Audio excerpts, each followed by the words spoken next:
সকালবেলা না খেয়ে বেরিয়ে গেলাম নতুন বিজনেসের উদ্দেশ্যে। চাঁপাপুকুর স্টেশন থেকে ট্রেন ধরে আমরা চলে যাচ্ছি ডাইরেক্ট বিধাননগর।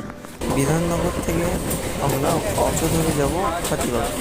তো হাতিবাগানে আমরা আমাদের যে নতুন বিজনেসটা শুরু করতে চাচ্ছি তার অ্যানাউন্সমেন্ট আমি আজকে করে দিচ্ছি। আজকে আমি আজ থেকে নিউ টি শার্ট প্রিন্টিংয়ের বিজনেস করব। হ্যাঁ বন্ধু, টি শার্ট প্রিন্টিং। আপনারাও আমাদের এই হোয়াটসঅ্যাপ নম্বরে মেসেজ করে যে কোনো ধরনের টি শার্ট প্রিন্টিং করতে পারেন। এইটা টি শার্ট প্রিন্টিং নয়, এটা হচ্ছে খবরের কাগজ প্রিন্টিং।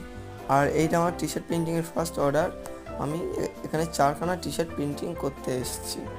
আমাদের কস্ট কী যা পড়েছে সব আপনাদের বলবো।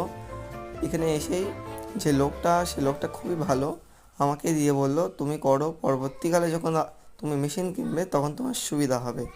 তো পার্ট 2-তে বাদবাকি